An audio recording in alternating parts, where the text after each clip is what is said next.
Hello everyone. It's been a while. I think the last time I posted was I think that was August? Yeah, it was a while ago. Sorry, I've been away. I've had, school started up again. If you didn't know this, I didn't do school last year. That's why I was making videos much more often.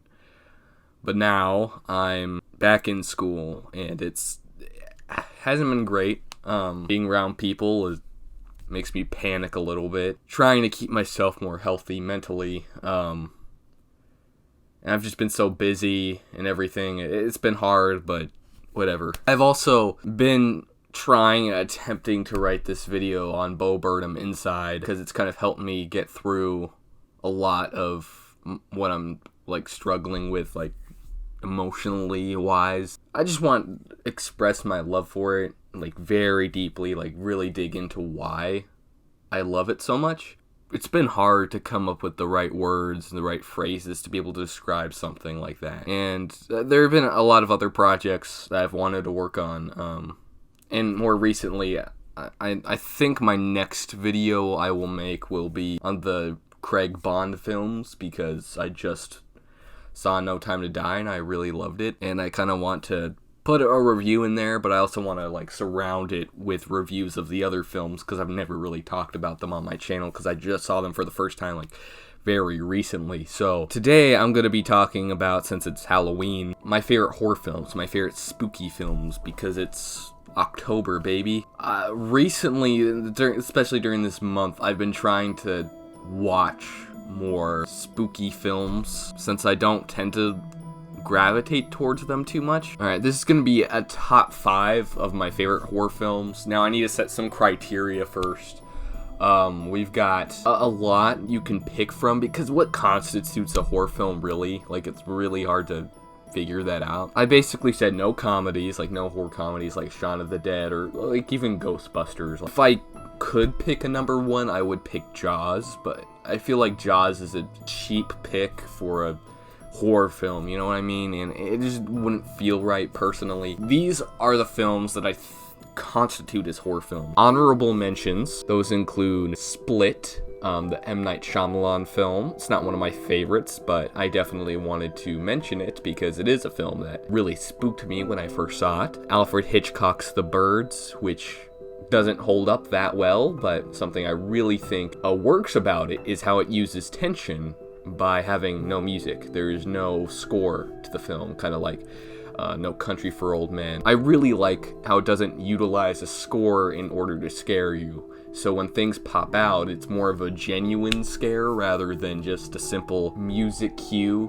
when something pops out. It really makes it more organic in that way, even if the film is ultimately very goofy in its own right. It still works. That's a technique that I think more filmmakers should use. Black Swan, I saw this one for the first time fairly recently. This is more of a psychological horror film, but it's still scary nonetheless. And I really like the way it kind of taps into the more subconscious. It gets very cerebral very quickly. I really love the documentary-esque style of filmmaking going on. It makes it feel so grounded, so that when something scary and spooky happens, when creatures pop out and stuff, it really does feel much more authentic, since the world established is so grounded. I mean, the performances and everything, it's just a very unsettling film, and I think it deserves a mention here. Wreck, which I saw for the first time fairly recently, one of the only found footage horror film I've seen. I've never seen the Blair Witch Project, but Wreck was freaking terrifying. It's one of, if not the most scary films I've ever seen. I wouldn't really call it a favorite, because I am talking favorites here, but if I had to judge them by the scariest, this would definitely be up there. With this found footage thing going on, just one guy holding a camera and following people around, it feels so real. And the performances, this is some of the best acting I've ever seen on film. It's so real. Phenomenal film, and those last 20 minutes are some of the most intense. The Shining, obviously, classic pick. It's not on here mostly because while I don't have any issues with the film specifically. It just doesn't connect with me that much, and I think a lot of that is just because it's so iconic. Like, it's one of the most iconic films ever made, so I've seen all the clips from the film. I kind of knew how the story was gonna play out. I knew the scares, I knew the weird, psychological, supernatural elements to it, so like I kind of saw all of that coming, so nothing about it really surprised me, and that's not bad. I mean, that's just inevitable. I mean, I was gonna have it spoiled for me anyway. Still, I mean, I don't call it a favorite for that reason, but if I had to say one of the best best horror films of all time, I would definitely say The Shining. No doubt about that. There are a few other spooky movies that I would include but don't want to because, again, they don't really feel that much like horror movies to me. There's movies like Mulholland Drive, which I saw a couple months ago, which was brilliant. I loved it so much. There's David Fincher's Seven, which is mostly terrifying because of how grotesque it is and how grimy the world feels. You can just feel the texture on everything, and it really elevates it for you. It really does get under your skin, and I love it for that. And like something like Parasite, Bong Joon-ho's masterpiece.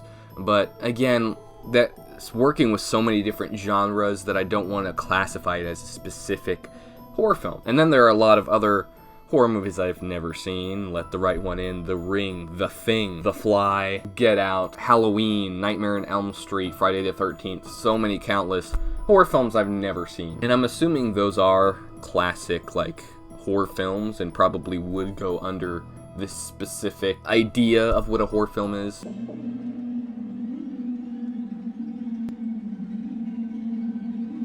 Alien works so well and it holds up so well because of, like I said before, the grounded atmosphere that it creates. More psychological aspect is what disturbs me the most. It's kind of that violating idea, really disgusting, and it's a really weird thought if you're thinking about that. Like if I were in space and I were on a spaceship and I got impregnated by an alien, there's something that really gets to you when you really think about it. And I think that's why it works so well. That's why it scares me so much. Something that it also does very well is give you a sense of location, geography. It like really establishes where you are. Like the first 20 minutes are really you just on the ship. You get like the whole interior of the spaceship they're on, and it really does give you an idea of where people are. So that way, when you come to the more intimate moments, when there's a lot more close-ups, you know where they are within those close-ups, if that makes sense. And you're with a bunch of characters that are very likable, like immediately. Even though I can't really remember their names exactly, there is a sense of camaraderie between all of these people, and you feel like these friendships were formed off screen somewhere, but you do feel that these people know each other. That's another thing I want to acknowledge is the acting. This is one of the best acted films I have ever seen. I mean, I don't throw that lightly. I mean, just there's something so perfectly, flawlessly natural about the way they express these emotions, the terror on their face, the way they talk, the rhythm at which they speak. It's such a meticulously acted film. Like, you can really tell that all these actors were so engaged with what they were doing, and they really seem to put themselves in this situation, in this world, a lot more. And for that reason, it really sticks out, and that's why for the 70s, it's not just the special effects, which the special effects are great, especially for the time, just kind of the lack of showing this alien, which is a terrifying creature, that really does add to the whole suspense of it. You're just with these characters, they're running around, they're trying to find ways to survive and feel the weight of every moment. And that's why Alien to me just works so well. That's why it's so effective. I just saw Misery for the first time, and I think that's kind of what inspired me to immediately just start filming this video.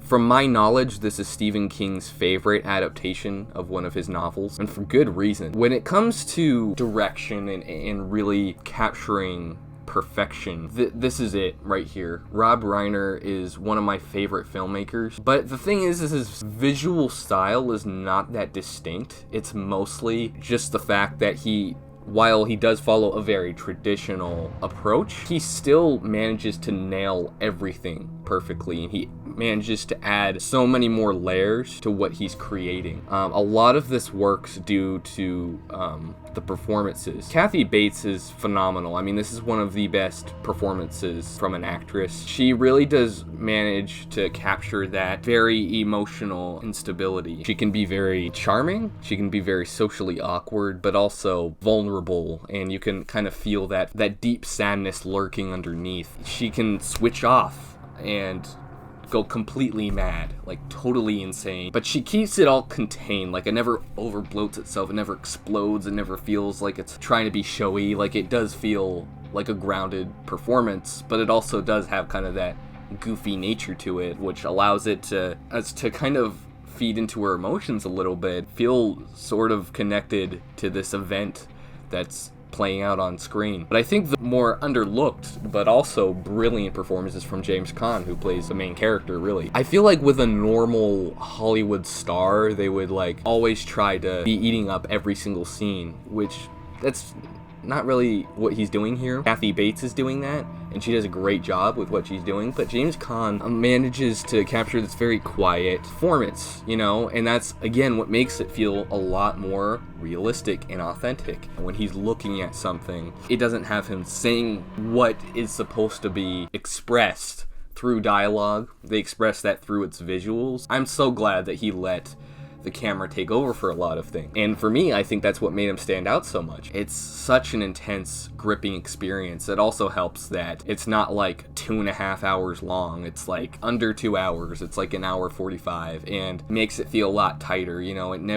there's not a sliver of fat to be trimmed off of this film. It really just feels perfectly contained. The atmosphere it sets up as well is similar to what The Shining captures. Crazy, but it also doesn't help that he's in the middle of nowhere. That makes it so much more terrifying. Misery to me is one of the most brilliant horror films ever made. And while I was watching, I was like, this doesn't really feel like a horror film to me. It really does feel like a contained thriller, which is one of my favorite film ideas, you know, the contained thriller, the one-room thriller where a character needs to find a way out of a room, or, you know, something, an event is going on within a contained space. This makes it creative, in my eyes at least. It's really the last like 20 minutes where it really goes into full-blown horror. Yeah, even though I saw this recently, it easily made it into the top 5. It would be an understatement to say that M. Night Shyamalan isn't a very controversial filmmaker. It's not that his films themselves are controversial, it's mostly the fact that the level and quality, it's gone up and down, you know. There have been times where he's at an absolute high, but then he just drops, but then he like gets back up again and drops again. But The Sixth Sense being, I think his second film, it's so impressive to me, and it's by far his best film, in my opinion. So much of what I love about this is, like I've said with a lot of these films, it's that thinking aspects. It really taps into the human mind to think of what's going on behind the curtain, and you're able to just experience something so unique, so different. You can't talk about the film without the twist, but yeah, this does have one of the greatest twists of all time. It works in this one, it really does. There's no cheating, there's no getting around stuff, and even if you could say this is a plot hole, I could back that up by saying, well, we're not really shown that, so we can fill in the blanks however we want. You can put in a bunch of stuff that doesn't make sense, but there's always some kind of answer you can come up with to fill in those blanks. He purposely leaves those blanks there. We can fill that in ourselves so we don't have to be bothered by things that don't make that much sense. It really comes from Haley Joel Osment's performance, and I've been saying this for years, but this is the greatest child performance I have ever seen. Swirling emotion stirred up inside of him that really keeps me engaged every time I see it. I do not know how this performance was able to be pulled off, but it's really something special. But there's something about this film that I don't think a lot of people talk about. It's honestly very hateful towards upper class, and it really does feel like there's like a class struggle thing going on, because when you hang out with these, you know, richer families, you know, the kids bully them. You know, there's that whole thing with the mom who poisons her own child. I mean, I feel like there's something more symbolic and allegorical going on there, because it really does have this a nice little undertone going on among a lot of other things. I could talk about it for hours, but you probably don't want to hear about that. It's a fantastic film. It works on countless levels. I love it so much. So yeah, it comes there at number 3.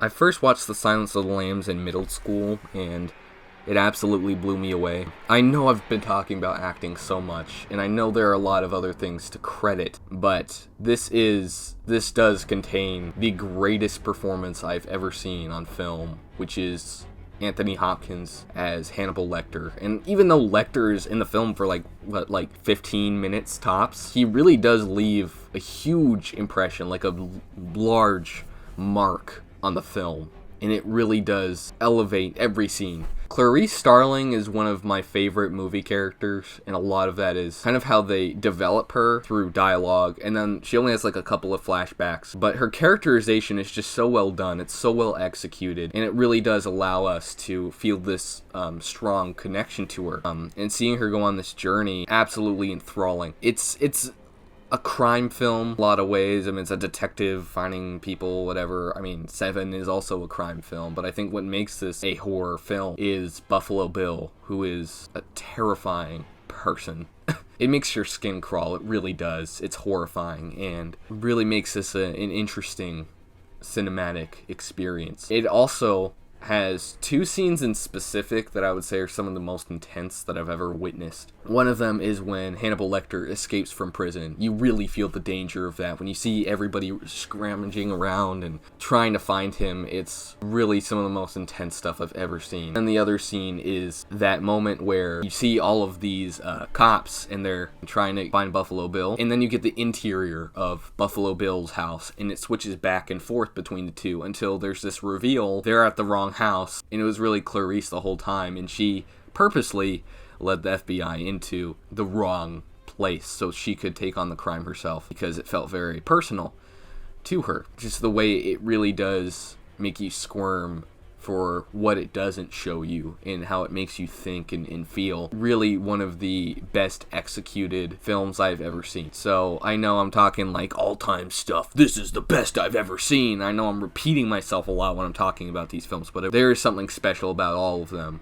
Because even though they scare me, they don't feel distasteful. They really make me think. I don't like horror films that just scare you for the sake of scaring you. I like the ones that have something to say.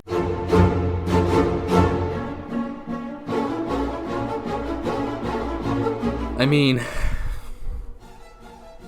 Psycho, for being made in the year 1960, I've said this so many times, but it holds up. It holds up so well, and I feel it's mostly due to the fact that the screenplay and the dialogue just feels like normal people talking. You know, people don't talk really quickly and have this very sparse thing going on. Like, there's a very naturalistic style that's going for in its writing, and it makes these characters feel so much more complex. I mean, everyone's talked about how this has one of the best unpredictable twists, and it's not the twist at the end. The twist in the end is great, but I'm talking about the subversion of expectation that this manages to do, which is killing off the main character halfway through the film. And you get introduced to some new characters, and that's something that few films have really done, and for the time, that was such a huge deal. This is one of the most revolutionary pieces of filmmaking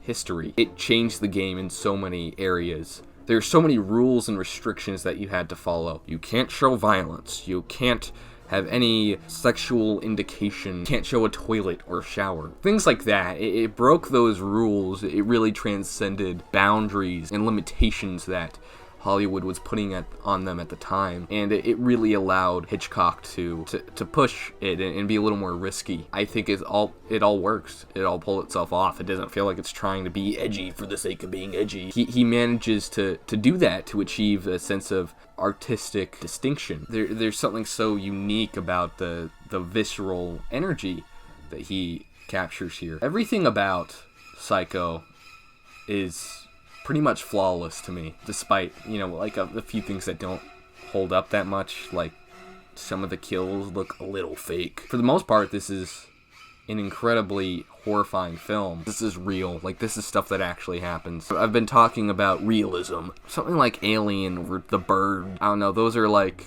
things that wouldn't really happen, you know? It's just like, establishes a grounded atmosphere, but it doesn't really give you this thing that like could actually, the atmosphere just feels grounded. So they can put whatever they want in it, and it can make it scary because you feel like it could actually happen to you. The stuff that happens in Psycho could actually happen to you. And that's what makes it one of the scariest films of all time. So it's my favorite horror movie of all time. I haven't done this in a while. I haven't sat in front of the camera and just talked in a while. Thank you so much for watching, guys. Thank you for being such a great audience, great supporters. I really appreciate it. Yeah, this is Ethan Butler, and I'm out.